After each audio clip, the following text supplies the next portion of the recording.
Danger to Manifold, the podcast. Hey guys, it's Larry from Car Club Podcast.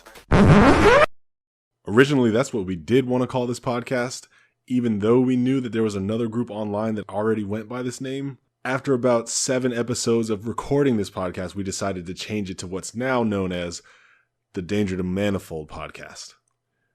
So yeah, there's that. In this week's episode, Mike and I take an opportunity to break down exactly how we got started in project cars. We talk about our first cars that we purchased in high school.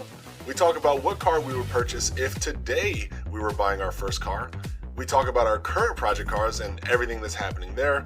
We also do a little bit of introduction to the show and get you guys excited for what we plan on doing with this podcast in the future. Then, after our main segment, we look at the automotive industry. We start talking about the Dodge Hellcat. Is this car going to stick around for a while? We talk about auto manufacturers and what car we would love to see come back to life from a manufacturer who unfortunately is no longer with us. Stay tuned for all this and a whole lot more on the Danger to Manifold podcast. Go!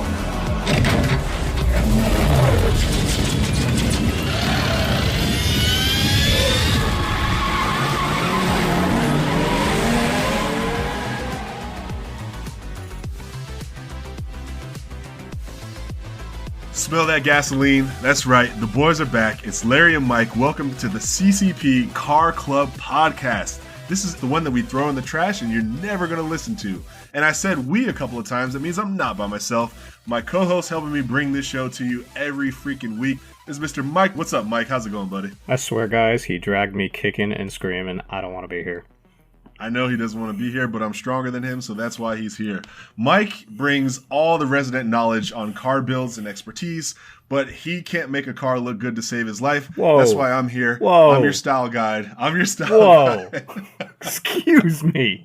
Shots fired. Excuse me. Am I lying? Have you seen the S2000? It looks great. To who? To everyone who's seen it. You saw the pictures. Don't even start.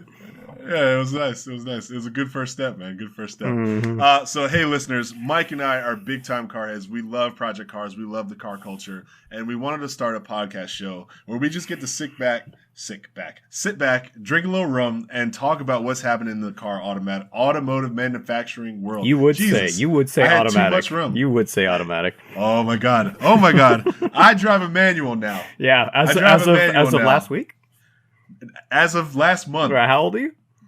I drive a manual now. Okay, let's get the truth out. Let's get the facts straight. I didn't say you didn't.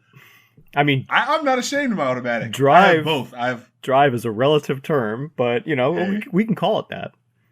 A month ago I would have been insulted, but you're not talking about me today. Just so you know, that doesn't apply.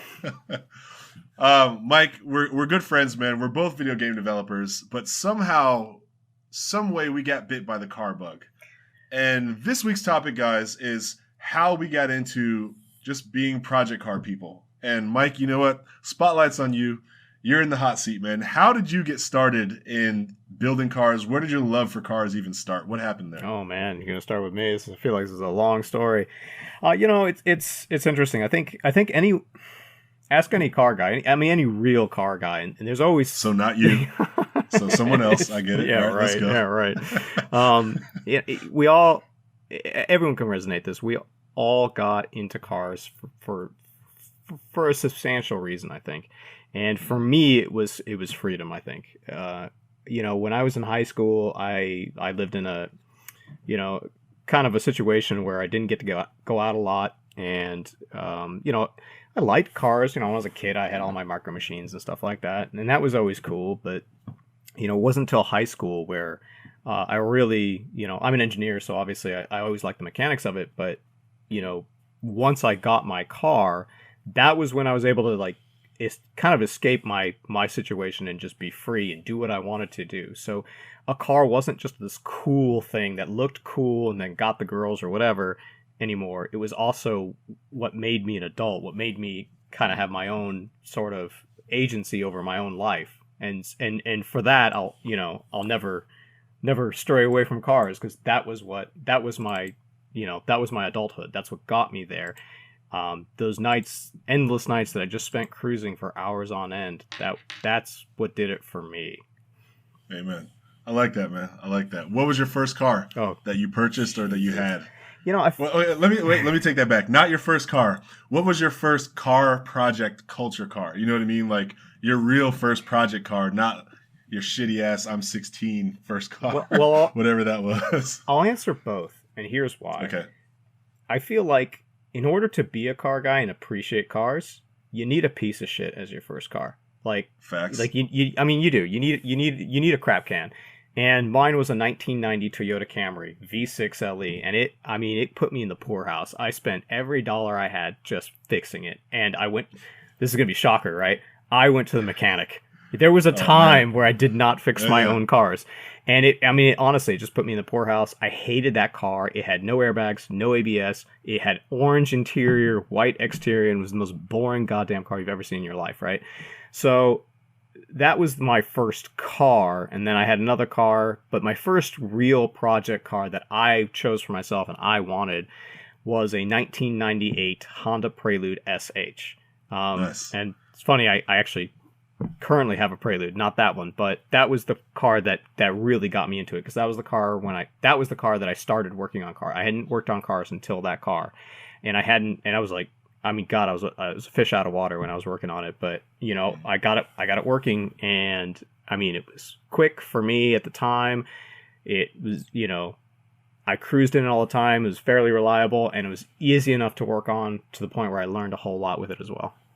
And was it that car that bit you, or was it sometime after buying that car and working on it, you started to realize like, oh, this is fun.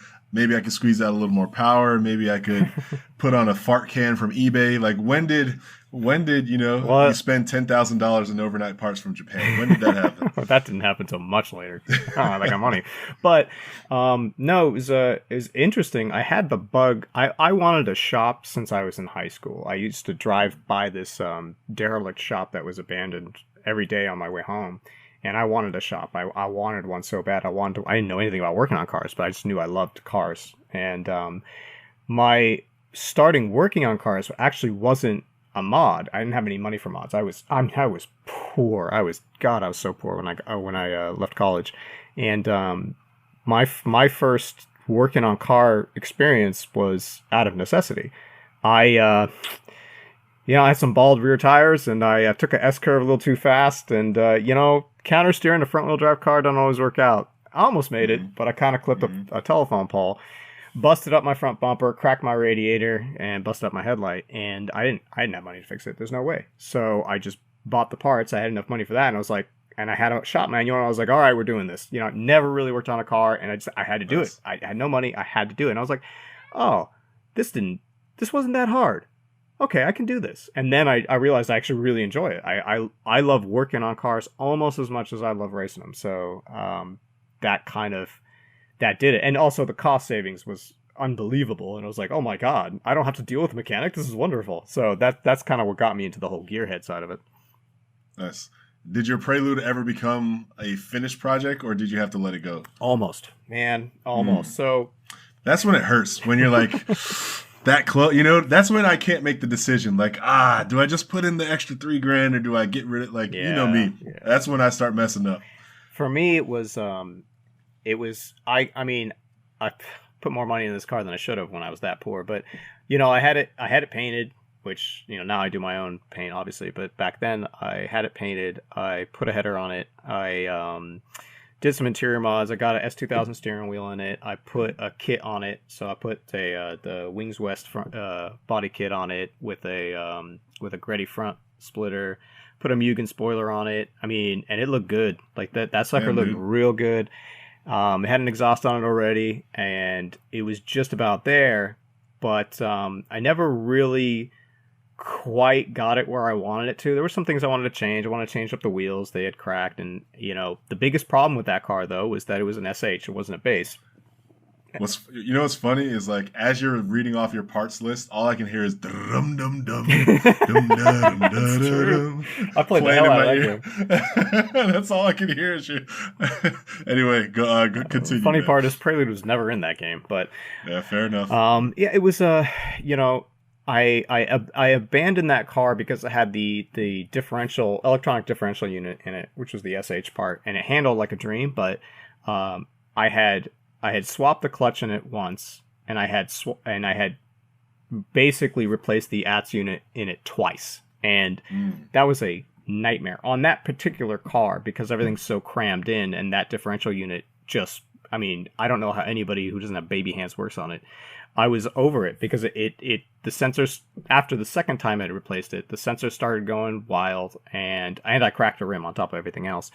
And that was Jesus, Mike. And I had bought my Camaro, which was twice as powerful by that point. I was just like, all right, it's time to go. I would have kept it if it was a base. And fast forward 10 years, I guess.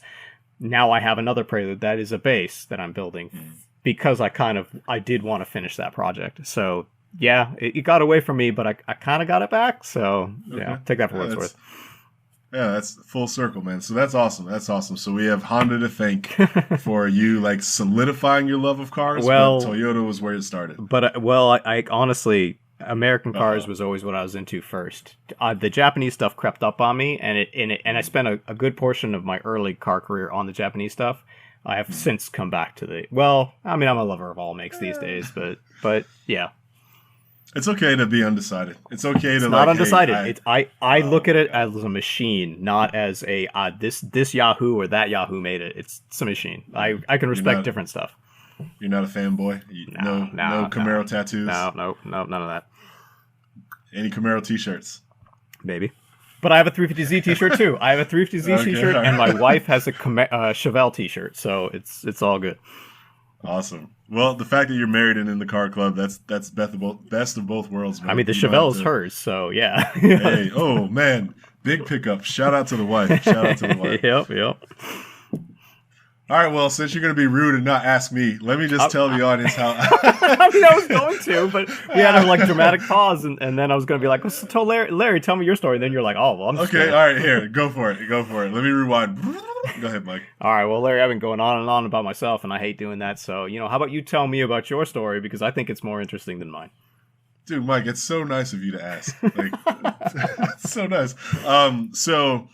Funny thing about me, and I'm not sexist or anything, but I'll say I grew up in a household. It was my mom, it was my aunt, my sister, and myself. And so me too. I mean, there was not a stick shift in the house. No, that's all the cars I had to use or practice just automatic. So I just picked an automatic car as my first car. But lucky for me, I had seen the original Fast and the Furious around when it was time for me to get a car. So I knew I wanted something fun, and my mother and I had like $3,500 for me to get a car. Back then, that was a decent amount of money. Yeah, I think it was year 2000 at the time.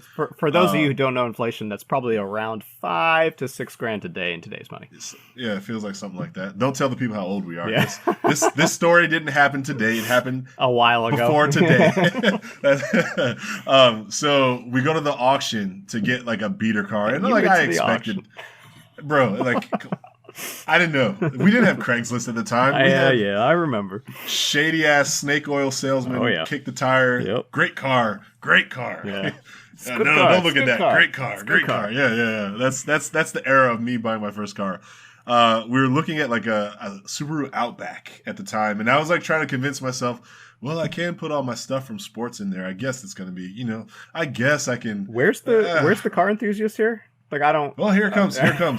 So we're walking the lot, and like my mom was pushing the Subaru, and I saw way off in the corner just a glint of like a slim nose with the Mustang horse logo in the front, and I was like, oh, there's a Mustang over there.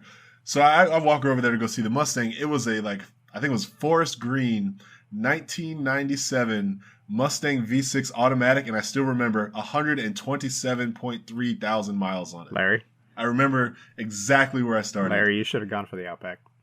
Oh my God, listen to this guy. Yeah, what a clown. How did they let you in this booth? So we won the auction. We started like, I don't know, it was like 1,700, and it goes up, and we're raising our hand and some other person's raising their hand. We're in Pennsylvania. We're the only black people at the auction. And so, not that that has anything to do with it. I'm just painting a picture, okay? I'm just painting a picture. That's all right, and man. I've never been to Pennsylvania. I don't know what's up over there. Yeah, I forget what town. Some part of Pennsylvania. But we're like the only black people at the auction. And again, I'm just painting a picture that has nothing to do with anything. But like, so like, here we are. Yeah! Stick it to them. Suck it. We won. Like, I'm celebrating. Yeah, that's why you won. You were probably the biggest dude there. Yeah, the walking tank. Everyone's like, nah, I don't want to outbid. Nah, we're good. Yeah, it got to a point where the final offer we put in was $3,500. On the nose. All right. Well, that's what I'm saying is we had that, like, because I remember the price that we paid. I don't remember like the overall budget going in, but it couldn't have been too much more. Yeah. Like I wasn't looking at anything new. Everything was used. Oh, so sure. Wrapping up my story. So that V6 Mustang, I put like stickers off eBay on it, I got you want to hear? Oh God. It didn't have dual exhaust, so I got one 40 series Flowmaster muffler, just one. I mean, this is the right muffler. I mean... Yeah, but here's the cake right here. Obviously, I played a lot of video games, Need for Speed, all that. I got purple neon lights. Oh no, neon, purple, not white, LED. Purple, white, purple though. But white, green and purple complement each other. I told you, I'm the one that does the style. Right. I'm the one that knows that. Okay, yeah, you got the style. I'm the one that knows that you're gonna complement your green with your purple. Bro, I made the right choice. The thing looks sweet. It was great. I was getting all the little high school girls. Oh, I'm sure you were. No, I wish. It was all right. But anyway, that was it, man. That was my first for all car. you going crazy, Larry was also in high school at the time, so it's fine. It's fine. Yeah. There you go. So that was my first little whippy whip, man. I won some races, lost some races, and my sister totaled it in the wintertime. No. I lost it. It's a funny story that you were talking about getting the Subaru, because when I was getting my Prelude, I was actually, my parents were really pushing me to get something reasonable, and they liked Volvo. Yeah, reasonable. So one of the things I test drove was a Volvo 850 Turbo. And I'll never forget what my good friend Mark told me at the time when he was out with me. We were driving. It was a turbo, so it wasn't like terribly slow, but it was boring. It was a box, right? Box on wheels. But he was in the back seat, and he was saying, like, yeah, I'll tell you one thing. I don't think you should get this car, but if you do get this car, this is the Vegas Mobile, because this is comfortable as hell back here. And I was like, well, great. I'm glad my passengers will enjoy this car. I'll hate it. But there you go. But we went with the Prelude. The worst thing. No, dude, that's the worst thing I want to hear is like, wow, it feels so comfortable being ridden around by you. Like, oh, no, get out now. Wrong car. No, get out. I'm not taking anybody anywhere all the time. Yeah. No thanks. Now, that reminds me of, when my first job, there's this guy who was looking for a new car, or just bought a new car, and it was this 4-door Accord. And he's like, yeah, I don't really want it. I was like, what did you want? He's like, he wanted a Mustang or something 2-door. And yeah, smart man. And I was like, well, why? Well, why don't you, why don't you get that? He's like, well, because, my coworkers sometimes would like me to drive them out to lunch. And I'm like, well, are your coworkers like chipping in and helping you buy the car? He's like, well, no. I'm like, then why would you care what they would think? Like, unless they're paying for it, you can get whatever you want, And that's something I always lived to. Ever since I got the Prelude, I can confidently say I have never had a boring car, ever. Every single car I've owned, and I've owned 26 cars now, 27 cars, and not one of them has been boring. Not one of them. So, yeah. Oh, life's too short to drive a crap can. Drive something you like. I thought about making fun of you right now, but I think that would just be mean. I'm actually going to agree. All the cars that I've known that you've had have had a great sense of character or purpose, and the purpose was something very exciting. And so I'm gonna let that roll, man. You are correct. You have not told a fib. Thank you. I appreciate that. Who owns the Jeep? Is that you or is that the wife? Who owns the Jeep? First of all, the Jeep. See, here we go. Hold on. Here we go. First of all, there are 2 Jeeps. Okay. Oh. Okay. Second. Nice flex. Second, Jeep is badass for off-roading, so you cannot hate. And finally, the wife owns the old Jeep, and we're both on the title for the new Jeep, but it is her car. So while my name is on the title, it is very much her car. She defines what happens to it. Everything, she wants to sell it, it gets sold. She wants to mod it gets modded. She wants to keep it stock, it stays stock. I have no agency in that car. I don't drive it unless I'm driving her. But yeah, it is her. It is very much her car. Okay, so Mike, here's a fun question for you, brother. If Mike today well, actually, I shouldn't say it like this. Mike, if you were a 16-year-old today with the equivalent of my inflated 3,500, so let's say you have $7,000 to buy your first car today. Right. Who gets the win? Who gets the money? Well, wait, are we talking 2000 cars or are we talking 2020 cars? We're talking if you were 16 years old today. With your first car budget. Yeah, you got $7,000. Ooh, a little bit of extra from grandma. $7,000. Man, that buys a $7,000. lot of car. You know, for me, everyone's going to be different because they have their different priorities. For me, track readiness is a huge thing. I love going to the track. Obviously, at 16 I can't, but at 18 I would. So that would give me 2 years to prep the car.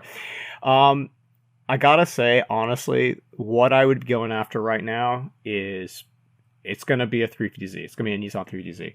You can get that's a good pick. You can buy two for that money if they're crap cans, but you can buy a real nice one. You can buy a real nice one for that. And so full disclosure, I currently track a 350Z, and I've beat a Z28 on the track with that car. Like, that car is god on the track. The suspension stock is perfect. It's a cheap car. It's beyond reliable. That VQ burns oil like crazy, but it runs forever. It's kind of a pain in the ass to work on, but not too bad. Especially if you get an 04 or below, then it's a lot easier to work on. The brake upgrades are super cheap. You can get really nice big brakes for not a lot of money. You for that $7,000 budget, you can buy 350Z and brand new Akebono brakes. Make it track ready. That full $7,000 budget makes it fully track ready and some money for gas to get to the track. So that is definitely the car to go for. I love how 60-year-old Mike is worried about getting to the track. I know. You said if I was 60. I mean, I'm assuming I have my brain of today, right? No, I'm just messing with you. I'm just messing with you, man. If I'm going for style, it's different, but that's overall package. That's what I do. No, that's a good choice, man. I think the 350Zs are stout. I got to drive yours around the block a little bit. It was fun. You didn't blow it up. And it seems like you really know what to do with that car. Well, what would your track times have been pretty good, so yeah, cool, good choice. What would you get? Same question. Sure. This is an easy one for me because I still have my eyes on it. Oh no. Since I started buying Mustangs, the only generation of Mustang. That's all you ever buy. Yeah, I bought a Corvette. I had a Vet in there. One Vet. But the only generation of Mustang I've missed since I started buying Mustangs was the New Edge. I actually wanted that one to be my first car. I wanted I think it was a 2000. It was a 2000 V6. I didn't even want the GT. I just wanted the big fat side scoops on the doors, not the skinny ones. But I couldn't afford it, so I would get hopefully a 2000 or a 2002 Mustang GT manual, and just force myself into that sucker, learn how to drive it way back then. That would have been my first car. What are you going to do with the other $6,000? Damn, really? It's like that? Yeah, I held my tongue, man. When you were talking about your 350, I held my tongue. You yourself said you can get two for that money, so I'm just saying, I get you. Don't be mightier than now that you're not funny. On the hot seat. My buddy's, not high school, but his college car actually was a New Edge Mustang, V6 automatic. And he ended up putting a saline kit on it, and it looked good. I mean, it looked nice. It had Cobra rims on it. It had dual Flowmaster exhaust. People always thought it was a V8. Everyone thought it was a V8. Everyone thought it was a real saline. And it was a really nice car. He had it when he was young. He had it for a really long time until he totaled it recently. But anyway, he still has it, actually. He bought it back from the insurance company after it was totaled. It was a nice car. I always thought they looked great. When I was in high school, I was cross-shopping that with a Prelude. I actually almost bought a GT New Edge Mustang when I bought my Prelude. I got them down to 9,000 at that time. Mm-hmm. And only had 60,000 miles on it. And, I always really liked that car. These days, it's a live axle, but that doesn't matter on the track. But if you get something with that 32 valve engine, whether it's an old Cobra or the Mach 1, that's actually a phenomenal car. I think that would be a lot of fun on the track. Yeah, the suspension's a little garbage, but you could work that. But I always thought it looked good. It sounds great. That 4.6 modular always sounded real good, especially if it was the 32 valve variant. Yeah, I wouldn't hate if you got that. Even if you picked it up now, would not hate. I'd help you build it. That's a fine car. I really like that car. Yeah, nice. See, I'm glad you feel that way. Show some respect. Finally, it's a what did Lance say? It's It's an amazing machine. I think that's what he says. Something like that. Something like that. Wasn't a Mustang he was talking about, but it was Damn. That Eclipse. Ooh, I forgot about the Eclipse. We talked about buying one not too long ago. You know, before you tribute car. Before you left me and went off to your greener pastures. We're going to talk about that in a different episode, not this one. We talked about getting one because it was cheap, and you found the wheels. I know all the other stuff, and we could put one together. I think for under probably under $5-6 grand. If this podcast, I'm gonna state a challenge announcement here. If this podcast in 1 year's time, if we get even 10,000 people who are following us, I'll come through and I'll do it. We'll build it. I'll dedicate the build to this podcast. All right. We'll use it as a promotional vehicle, literally, for the podcast. Literally. But I'll do it. 10,000. If we get 10,000 fans who are actually trying to see us make this damn podcast, let's do it. I'm 100% in. I can build it quick. It's not hard. I'll buy the car. You just buy everything else. Oh yeah. So I have to do the lines there. Got it. Can you at least let me pick the car before you buy some lemon? Yeah. No, I'll tell you what. You find the car. I'll buy the car. We build the car. Perfect. That sounds good. I trust you better than I trust myself to identify what's a good deal. I would hope so. That reminds me of the time that we went to go look at that G35. You remember that? Oh man, yes. Hold on. Let me get the guy who sleeps in this car to get out of the car so you can go test drive. Oh, you forgot about the steak knife. Don't mind my security system. What security system? And he looks down. This guy has This guy has a steak knife. He sleeps in the car next to a 7-Eleven. All his possessions and wares and clothing is jammed in the back, taut, you can't even recline the seats. And this guy hops out of the car like he had been interrupted from a nap with his steak knife security system. And I'm looking at Mike. Mike's looking at me what the F is on our face? And that's the reasonable response. Yet the guy selling the car is like, yeah, it's a great car. Yeah, everything's good. Yeah, it's it looks, look, the paint is nice. And I'm like, did he not just see? Did he not see the same thing that we're seeing? And he's having a casual, regular conversation right now. I couldn't believe myself. Holy shit. You know what the crazy part is? None of that shit fazed me at all. None of that bothered me. I was like, that's fine. I don't care. It's fine. I wasn't a no on the deal until I drove it and the clutch was gone. And I'm like, I'm not for this kind of money. I'm not replacing the clutch. And that's when you always know when I'm not going to buy a car, right? I had bought a lot of cars by this point, but I'm not going to buy a car when I stop asking questions and I start telling you things about your car and how to fix it. That is when I'm not buying your car. I'm trying to help you sell it to someone else who is not me. And I mean, literally the first go, I was like, nope, this clutch is gone. This clutch will literally stop moving the car in about 5,000 miles. I'm not buying this from you. I'm sorry. And on that, he was only running on 5 cylinders. That was the other problem. And I was like, nope, not doing that either. But yeah, I remember when I got in the car to drive it. I mean, I knew somebody was living in the car, and I was like, I don't care. Just if it's a good car, it's a good car. It doesn't matter.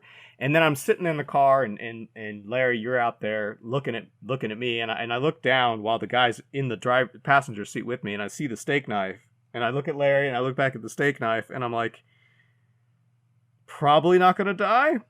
But this is on the sketchier that I've done. Yeah, I've done some sketchy deals. This is up there, but it was fine. We didn't buy the car because for the reasons I stated. But I have to say, I'm glad you were there, Larry, because that was one of my more memorable Craigslist experiences. It really was. I just want to know, what's the plan? Let's say everything goes well, and you're like, okay, I'll take it, and you have the cat. You're just gonna put the guy out on the street, Mike? You're gonna mortgage his car, put him out on the street, and he has to move all his shit onto the corner of 7-Eleven and Nowhere's Lane? Homeboy, this guy's gonna be homeless. Homeboy's an adult and is willing to sell the car. I don't give a damn what he does. If he wants me to help, hey man, can you help me get this crap out of your car? Yeah, whatever. If I got a deal on it, sure, I'll help you. But I'm not. It's not my job to tell you not to sell your house to me. That's not my job. I don't know. Maybe you have something lined up. I have no clue, right? We're not best friends. Yeah, we can have a drink at the bar afterwards and we can talk about life. But, right now, this is business. That was just the weirdest. So the guy who Mike was buying the car from, his son was there and they showed up in a decent car. But they totally had this side deal worked out with hey guy, are you on tough times? Live in this car. Move all your shit into the car. Stay in the car. Here's a steak knife just in case it gets real rowdy sometimes. I mean, he was obviously being paid to make sure no one stole it, right? Because Sure. the car didn't even have a battery, right? It had some copper wires sticking out of the terminals that they put a jumper on, and then that didn't work, so they had to jump it with another car. And I'm like, and he's like, all right, don't let it stall because then we'll have to do this all over again. And I'm like, guys, come on. Like, I've sold cars. Be better. It's like a battery at that time. Like a battery's $120, man. I'll give you the $120. Just go get me a battery so I can start and stop this thing. But obviously, I could drive a stick even if the clutch is blown, so it wasn't a big deal. But it's just, I mean, it was one of those. Like, how do you like? And obviously, these guys were making a living off this. I'm guessing they had a bunch of tiny businesses, and car flipping was one of them. But I was like, man, maybe I should do this myself because I could do this so much more competently than these guys, and I wouldn't have to resort to some guy with a steak knife who lived in my car to watch it. Right? That was crazy. That was crazy, man. I'm not gonna lie. Like, that was fun and we laughed, but like, that was sketch, man. I was looking around like, oh, how many people can see us right now? Like, let me make sure security cameras catch my face. Larry, hold up my ID. Make it real easy. It was broad daylight. I'll tell you, I talked to my buddy Mark. We've been in sketchier situations for sure. Situations that we're like, I don't know about this. That one was actually for the full like, am I going to make it home tonight? That one was definitely on the more tame side. Yeah, that was light. I did not expect any of that. I didn't expect that you were going to open the door and there'd be a dude there half asleep with a steak knife and all his shit. And it was funny because when we walked up to the car, I looked into it, and I don't know if you noticed, but I really started, like, the tint was just murdered out, and they had sunscreen up, and I was really trying to see, and I was like, the windows are cracked open. I'm like, I was thinking to myself, I'm like, there might be somebody in there. And I was like, I bet there's someone. And sure enough, second the guy comes up, knocks on the window, and somebody comes out. I'm like, I knew it. It's just like, all right, this is getting interesting. You almost caught steak knife to the face. I mean, maybe, honestly. Maybe. You didn't check in with the guy ahead of time. Yeah, right? Like, this is why I have this knife. Ah! Yeah. Well, all is well that ends well, I suppose. But that was fun. Well, hey, guys. We got way more story content coming for you guys. We're going to jump into our weekly segments right after a quick commercial sponsor because, like I said, we get 10,000 people on buying that car, and it'll be a lot easier to do if we get a little bit of commercial money, so hold on tight while we play a couple of ads. Peace.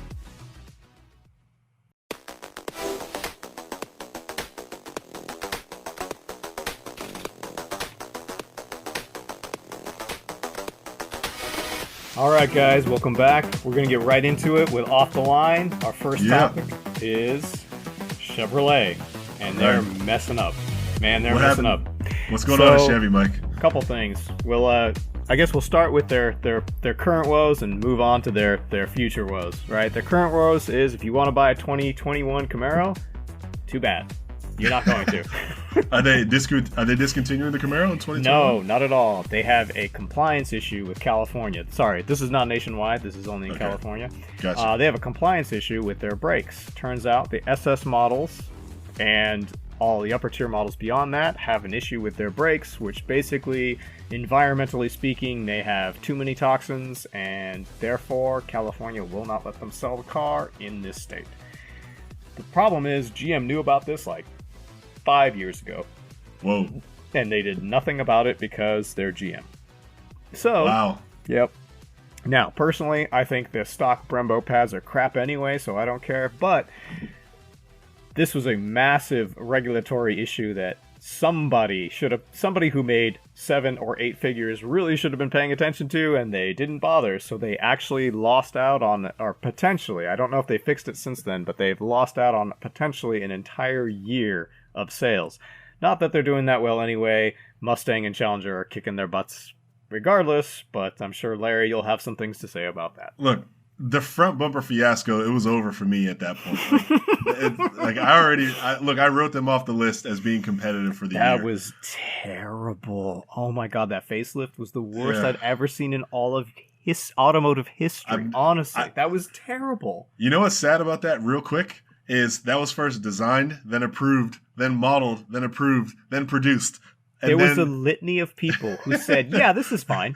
there was This is people. literally the burning dog meme where he's in like whole room's on fire and he says, "This is fine." Yeah, I that was- can't like. What is going? Like I've seen manufacturers make some dumb mistakes. 1970 Camaro. What the hell were you thinking? Right?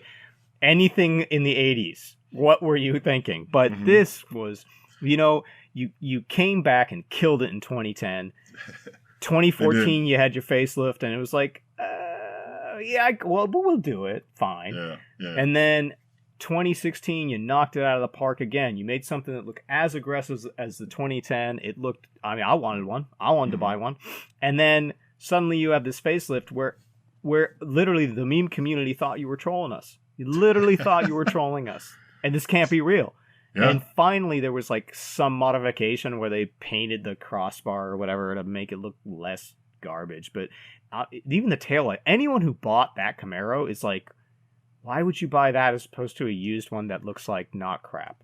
Yeah, like, I don't get it. I don't. That understand. was just a weird looking, regardless of the performance numbers, because I mean it performed pretty well, but it just looked crazy to me. I wasn't in. So me personally, no disrespect to Chevy, because I love what they've done with the Corvette, minus the rear end.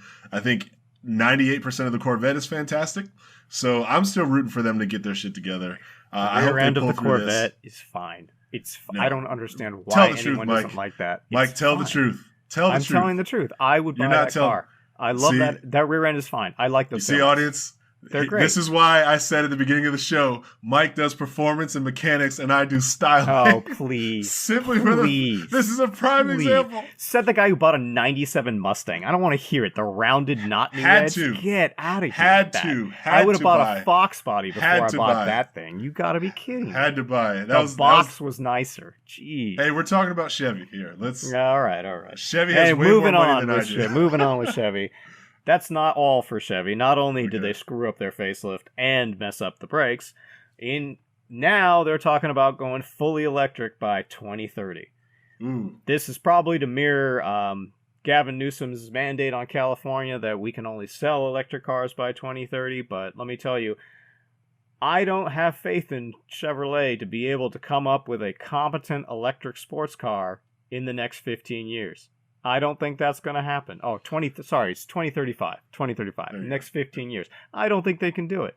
I don't know about you guys, but I haven't seen any compelling evidence over the last 60 years that would make me believe that they could get that technology. I mean, Okay. they ran their Chevy small block until 1997. A engine that was designed in like the 40s till 1997. All right. Like, well, I don't. You know what? Innovation is just not their thing.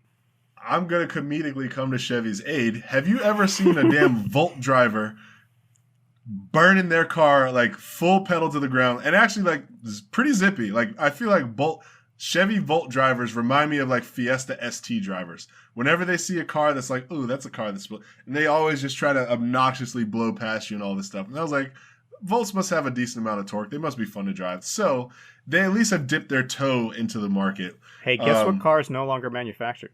Well, I didn't say that. That was a rounding success. They weren't looking at 2035 when they made the Volt. What I'm saying is they've at least tried. They produced, manufactured, and delivered and sold a vehicle. It may not have won your confidence over, but I'll at least say, like, okay, I at least know that they have some sort of team and platform available to, extend some research. I don't know. I'm speaking ignorantly here, but I will say Chevy has way more resources than you and I have, and they've already done it once. Even though it wasn't a sports car that was competent, it at least was a functional and zippy, fast car. I will give them half a point of credit and say, I think they will make something. Well, I'll leave it at that. I'll be distilling my own alcohol and running my cars off of that before I take a Chevrolet electric car. I'll tell you that. Okay. Fair enough. Well, hey, Chevy, we wish you guys the best of luck as you convert to an all-electric future. And I and everyone listening to this podcast right now is already crying their gasoline tears. Moving forward to the next off-the-line topic. So we've got an article that I was reading, and it kind of pointed me to the direction that it's similar. It's related. Seems like the Hellcat's a very expensive car to produce engine-wise because of compliance. For some reason, states don't want you zipping 705 horsepower into a brick vehicle and sending that at traffic and pedestrians at all times of the night and day. Hellcat is a fucking popular, it's a popular car. I see a lot of Hellcats. I think they're selling very well. But it seems like it's just actually more work than it's worth to continue to produce the vehicle in oncoming legislation and in oncoming compliance issues. What do you think, Mike? Are we going to see the Hellcat in 2035? Well, I'll tell you, well, first of all, no. But I'll tell you, the interesting thing about Dodge, and, Dodge has always been, and this is since the 60s, Dodge was always like the black sheep of the three, right? Chevrolet, Ford, and Dodge, because, while Chevrolet and Ford were building nice cars, Dodge were building cars that fell apart and caught on fire, right? So, but they seem to always have the most horsepower. Even back in the 60s, they just always seemed to be the fastest, right? They were real beefy cars. If they made it across the finish line without blowing up. But and full disclosure, I have a 69 Charger. It is my favorite car. I don't agree with a lot of what Dodge does, but their head's in the right place. While GM is sitting there trying to figure out how we're going to go all electric by 2035, Dodge is sitting there saying, hey, I bet a Hellcat motor would fit in that car. I mean, seriously, right? I think their heads in, like, Dodge is single-handedly responsible for bringing back the horsepower wars, right? The Camaro Z01, all the crazy GT500 stuff from the Ford, that didn't hit until Dodge was all like, nah, 700 horsepower, guys, let's do this, right? They respect. They have their head in the right place. The Hellcat motor is an amazing motor. Ironically, it's 6.2, just like the LS stuff for the Camaros, but supercharged, and it just makes a hilarious amount of horsepower. So, it's a great motor. I actually thought about having it as the motor in my Charger. It's right now it's between that and a Viper, but it's a great motor from a technical standpoint, just to get that kind of horsepower without blowing up. But it's not going to survive. This is kind of the last hurrah for the horsepower wars. I agree. I think all so of the too. regulation stuff and all that, it's just, we're not going to be able to get there. And when stuff like, as battery technology increases, and we got Tesla Model S's being able to beat a Ferrari off the line, 0 to 60 in 1.9 seconds. Yeah, there's something to be said about that, and you can't ignore that. As much as I love a good gurgle of a carbureted V8, the reality of the matter is, at some point, gasoline engines are going to go the way of the horse. They were cheap and easy to get, but at some point, they're only going to be for the rich in enthusiast arenas, right? No one's going to have one anymore. Will it happen before I lose my license from old age? I don't know. Hope not, but it might. And if it does, I'll adapt. I always have. I've liked a lot of cars. But the Hellcat won't be around forever.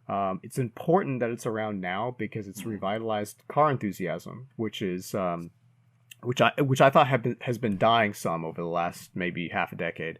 So that's a really great thing. And regardless of its future, I think Dodge really, this is going to go down in history, hopefully, as Dodge really being the guys that pushed car culture and sort of revitalized it for a new generation, right? And I think that's important, and I'm glad they did it. Yeah, I'll agree, man. Every time I see a Hellcat, I get jealous. I'm not even gonna lie. It's me. Like I love to chase the dragon, and that car is like my current dragon. Like holy shit, man! I wonder what it feels like to launch. Well, not yet, but okay, not yet. No, look, not yet. You don't know. Shit. I know. Not without my help, you're not. Okay, I'll let that slide. That's fair. I come to you for advice. I know who I'm doing this podcast with. Never follow it, but that's all right. Hey, asking for advice and taking advice are two different things. Apparently, Yeah, let me tell you. I don't waste your time, though. I ask for a reference and frame of thought assistance, and then I say, okay, now, what do I think is the best route to go, all things considered? Much like Dodge should, as if the horsepower wars aren't going to continue, all things considered, when do you think we might see them take a step in the all-electric direction? Because right now, they're the performance company. Dodge has always been late to the game. They were late to the game in the retro styling, right? This Ford did it with their 05 Mustang, and then Chevrolet and Dodge scrambled came up, and Chevrolet was actually last year, but not by much. The Chevrolet released their Camaro in 06, but the the design, but they didn't ship it till 2010, whereas Dodge beat them by a year in 09. But their styling was the most faithful and still the most popular to this day. But they've always been sort of late to the game, and so I think the same will ring true. I think they're making a lot of money and they have a lot of goodwill for being in the horsepower wars. But you know, you look at their V6 and it's in everything, and it's a great motor, but it's in literally everything they build. Dodge really only has like 2 or 3 motors that are worth anything. And so I think they're gonna be late to the game on the electric stuff too. And they're probably, if I had to guess, they're probably gonna outsource it. They're probably gonna buy someone else's technology. And here's my stock prediction for all you guys who are trying to short Tesla stock. This is not financial advice. This is just Mike's opinion. I am not a stock trader. I think Tesla may actually end up leasing their technology out. And if they do that, I think they'll make a lot of money. The stock will rise, and Dodge might survive as a result. So that's my guess. That's a good move. Well, Mike, this is the part of the show that I've been looking forward to the most. It's How's the Build, where you and I are going to break down our current project cars, or at least the one we're most interested in this week, talk about the progress, what's going on, and just let the audience know we don't just do this podcast just to make all the millions of dollars that we're not making right now. We're doing this because we actually love car projects and car culture, and we bleed this shit. So, Mike, you're up first, man. How's the project? How's the build? Well, you know, when you're an idiot like me, you have a lot of cars and you have a lot of projects, and that's a problem. But it's I think the for right now there's an order of operations, and right now the primary project to get running is my Camaro. Yeah. I mentioned earlier in the podcast that my 350 was my track car, and what I learned about a year ago before the world ended was that I was the fastest person I knew in terms of my friend circle. I beat everyone. People in faster cars, people I shouldn't have beat, I always beat them. And I'm all about good fun, but I took a certain amount of pride in beating everyone until my good friend and actually boss, but he finally beat me in his STI, or excuse me, his WRX, but it might as well be an STI because he built the ever-living hell out of it. But he finally beat me, not by a lot, but he beat me, and I was like, I can't have that. So I decided that, my times have drastically improved in my 350 since then, but I kind of hit the peak. I'm not going to get any faster, so I started looking into how to make that car faster, and there was no California smog legal way to realistically do it. Well, that didn't cost a lot. Mike, all things considered, did you try a driver mod? Ha. Jokes. Okay, I tell you what. when you can beat me on the track that you've never been to, you can go ahead and make that joke. Until then, I don't want to hear it. Anyway, I realized I did need a little bit more power, so I decided it would be, I had a Camaro with 450 horsepower, and that was probably going to be something that I could work on to get there, and it needed some upgrades from time anyway, so I figured, all right, time to do this, time to make it track ready. Okay. So I figured, the thing with the Camaros is their clutches really aren't track ready, their cooling system isn't track ready, their brakes, really nothing's track ready. So I'm in the process of doing everything, and I just replaced the clutch in it, went with a Monster LT1. Shameless plug for that company. They build really, really nice stuff. I replaced the cooling system so that it won't overheat, and I'm going to replace the brakes with some Z01 brakes. But what I learned is when I did the clutch, I torqued it to factory spec, which is much lighter than what Monster says to do in one of their facts, which is about double. So now I have to pull the transmission back off, which weighs 120 pounds, and I'm not a huge guy. I'm not Larry, so that's a pain in the butt. So I'm not too happy about that. But I have to do that to retorque it. Monster, if you're listening, please put a piece of paper in your clutch kits that says, hey, not factory spec, please torque it to this, so that people don't have to pull their transmissions back off. But after that, it'll be finishing the suspension, putting the new brakes on, and then it'll be track ready. And hopefully I'll beat my own times in my 350. If I don't, then I'm a terrible driver, and I need to reevaluate my life. You don't think that because you're switching to a new platform, do you think you're going to decimate your old time right away just because of the increased power? Have you even driven your Camaro to the like same extent as the 350 yet? So I've had my Camaro for 10 years, Okay. and I know that car in and out. I probably know it better than my 350, honestly. Okay. I know its drawbacks, and it has a lot. It's heavy, but has a progressive power curve, so it's not like an S2000 is just gonna facing the other way if you put too much pedal into it. I think I can do well. My issue is not the driver. My issue is the car. I don't know if the power outweighs the weight.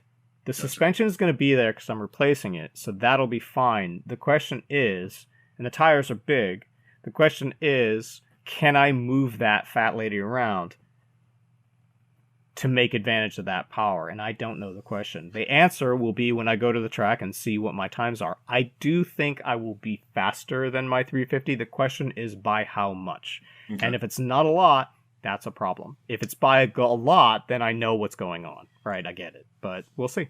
Okay. Good to hear, Mike. I wish you good luck with your build, and I can't wait to see you at the track and see how well you do. I'll be supportive. How about you, Larry? How's your project going? You finally bought a real car for the first time in your life, so hey, man, it's all right. I'll eat that. Audience, I've driven automatics my whole life. I finally bought my first manual transmission car. And he's lame. No, I just was worried. I'll be honest with you. I didn't want to spend $40,000 and then not like it, not be good, or not, and then just be stuck. $40,000. Larry's a rich boy right here. I wish. $40,000. I wish. Good God. That was just me speaking, like relatively saying about how much this kind of car costs. I bought a 2016 Mustang GT Performance Pack, same color as my current daily driver, the 2015 Mustang V6. The goal of my project is not like Mike's. I'm not taking it to the track to like beast people at the track. I actually had a different goal in mind. I am more of I like to build cars that look really nice and that have a lot of power, but I mainly just drive around the street and just, have fun. Stoplights, freeways, that kind of stuff. So Mike's trying to get me to go to the track, so don't get me wrong. I'll be there, but this is why I bought the car. I'm making it look exactly as I can say the word exactly, like my V6. I bought all the same exterior mods, all the same everything, other than obviously performance parts, which don't match up. But I took off the GT deck lid. I even put on the V6 running horse deck lid. I'm going to pop off the 5.0 badges off the side. I want this car to look just like my regular V6 car, just so that I can have the satisfaction of people who always try to bully me when I'm in the V6, getting their asses handed to them when I'm driving the GT. I've already done it a couple times. Larry likes trolling, is what you guys understand. He likes trolling. No, you know what it is? I like beating up bullies.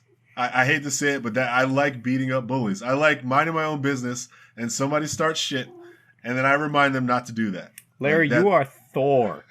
You don't have bullies. I don't know what what bully looks like, honestly. Walking around is different than being in the car driving, right? Like, All right. People always try to give it to me in the V6, and sometimes I'll mess around just to see how bad I'll lose. Like, don't get me wrong. I wave, I have fun. But I'm also like, wouldn't it be great if like I didn't lose this much? So, I had a scheme, Mike. So my current project car right now, obviously all of the performance pack mods, it has a lot of power. It's the fastest car I've ever owned so far, and I don't even know how to drive it 100% efficient. Like I'm still messing up from time to time. I mean, he's like solid 5%, guys. Honestly, and it's still the fastest car I've driven so far. And I put on a Corsa Extreme catback exhaust, so it's the nicest sounding car I've ever owned as well. The wrong exhaust. He should have gone Flowmaster. No, I'm sorry. As soon as I heard the exhaust turn on from the exhaust shop, I wanted to buy it again, even though I can only put on one kit. I really love it. I kind of wish you had done what my boy David did. He has a 2016 or a 17 GT trackback, same thing, and he put the Flowmaster Outlaw. For those of you who don't know what that is, it's basically a pipe with like some ribbing in it, kind of maybe, but not really. It's basically a straight pipe. Every time he rolls up, I just start laughing. Like, and he's like, "What's wrong with you?" And I'm just like doubled over laughing because it's just so stupid loud. Like, I've had a 67 Cougar with a 351 Cleveland damn near straight pipe. It was ungodly loud, sets off every car alarm. Prius compared to his car. This car is so loud At idle, it sounds like he's just revving the crap out of it. My wife hates him. Every time he shows up, she's like, why is he revving it? And I was like, baby, that's idle. And she's like, what?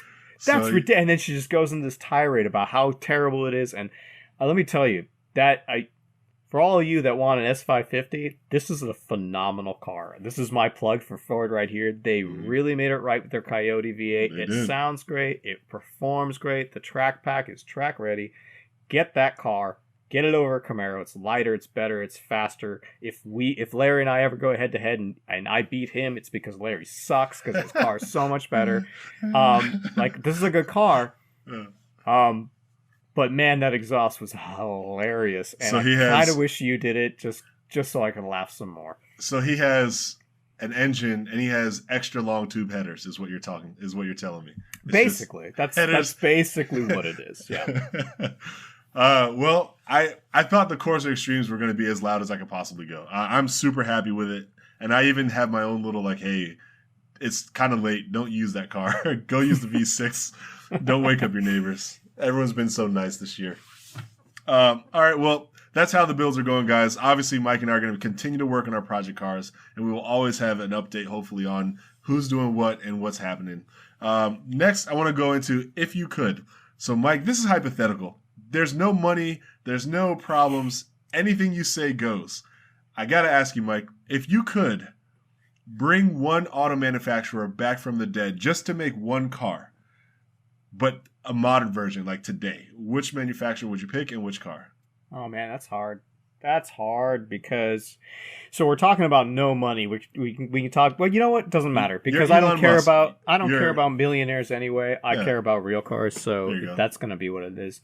You know, it's hard to say because there's a lot of different choices, and retro stuff sometimes works and it sometimes doesn't. So I'm going to go ahead and say that I can have some faith, have some undeserved faith here in that somebody will actually make it right.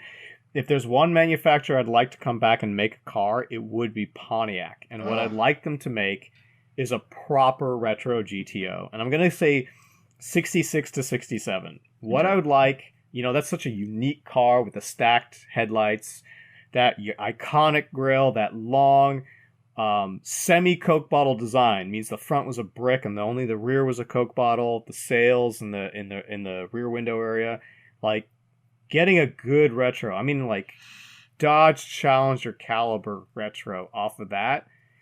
I don't even know if they could do that with current compliance standards, but if they could, I think that would be fun. That would be. There's no business case for it, like none at all. Pontiac's GTO of the, which was basically a Cavalier in 05, right? Terrible looking car.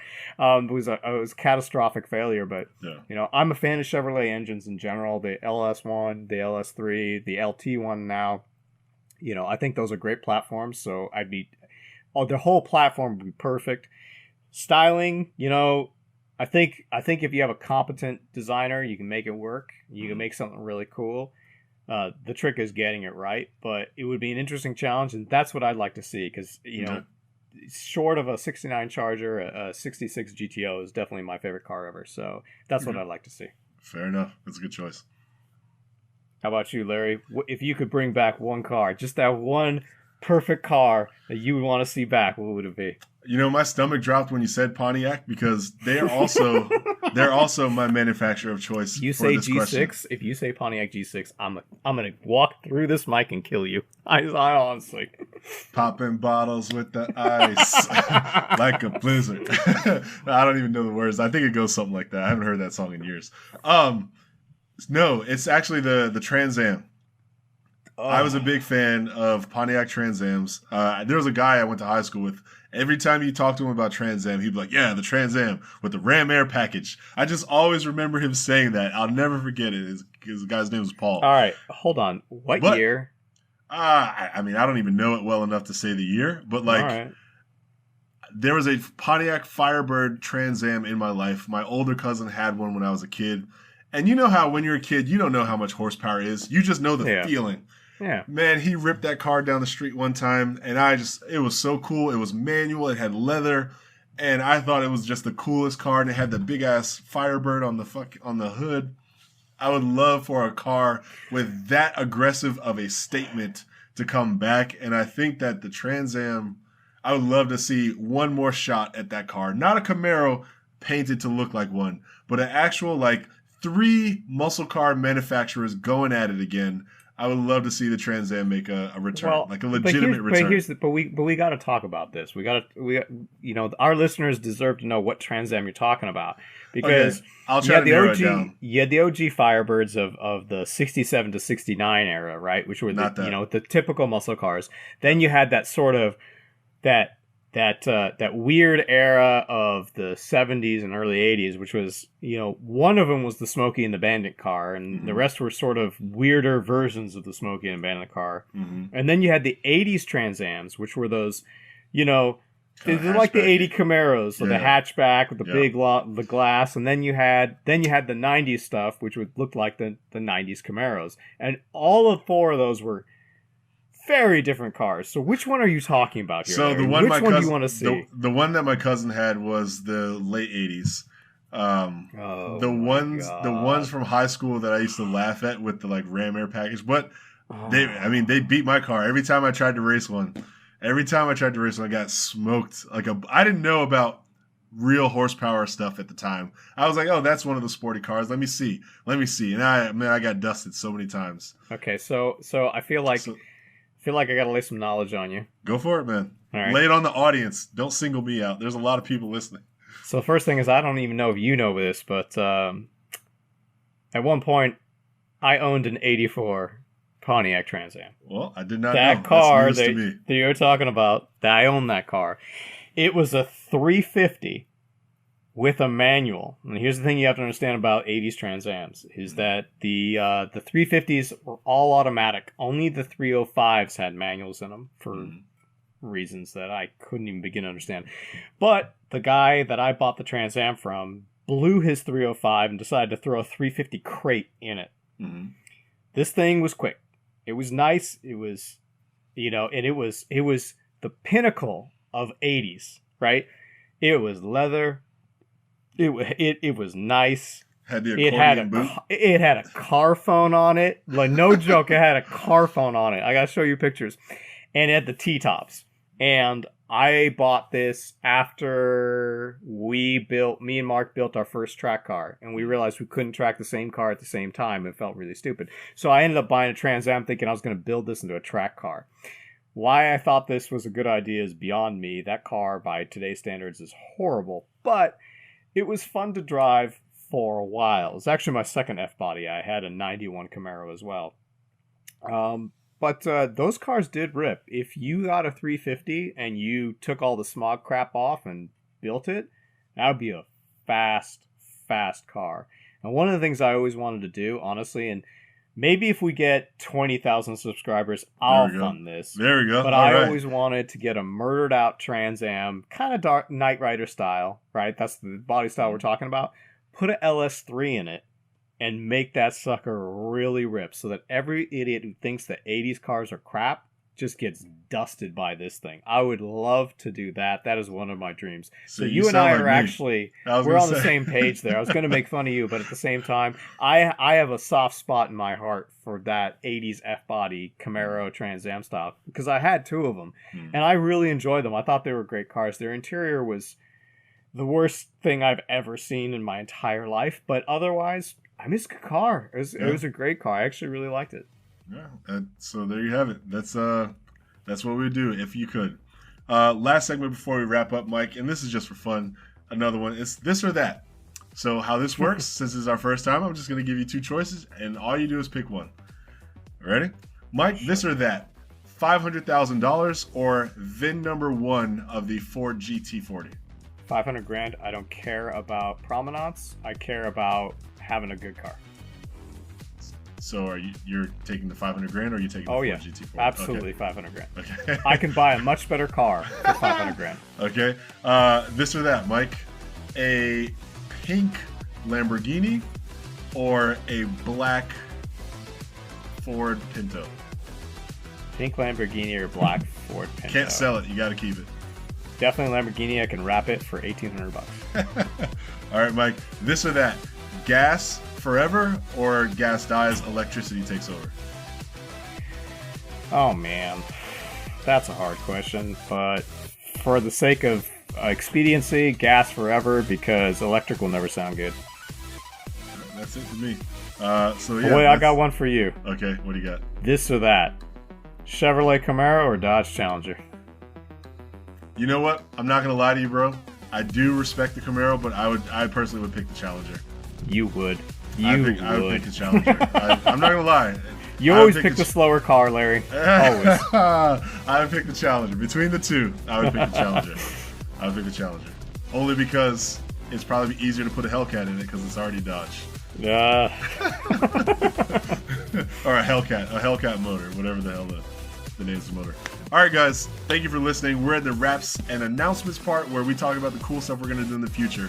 As Mike already said, if we get 20,000 people liking this podcast, he's going to murder out an old school Trans Am, and I'm super happy to see that. I only asked for 10,000, and we will get a tribute replica Paul Walker Mitsubishi Eclipse going on the channel, and I think that could be dope. So the podcast will be great to have some extra content. This is our first episode. It's episode 0, and no one is supposed to hear this. So if you are listening to this, you're probably somewhere in the future, and we somehow release this just to laugh. But here it is. This is the very first podcast that Mike and I ever recorded together, so you're welcome. We hope, if I can speak to future Mike and Larry, congratulations on all your success. Larry, your mansion looks incredible. Your wife is like, mwah. I'm so glad you married her. And, you know, your kids are awesome, dude. So really cool that the podcast audience stuck with you guys all that time to build up. Mike, do you have any announcements that you want to throw out there? I do. I say if you're hearing this, then it means we haven't totally sucked and you guys don't hate us. So, you know, I really appreciate that from all of you guys. It means we did something that you guys actually enjoy, and I really hope that the future of this podcast lets us build some silly stuff and lets us take you on some adventures that you wouldn't otherwise think you could go on. All right. And we're so thankful for you guys sticking out this long to listen to our podcast. This is the Car Club Podcast. It's our weekly podcast about everything automotive and car projects.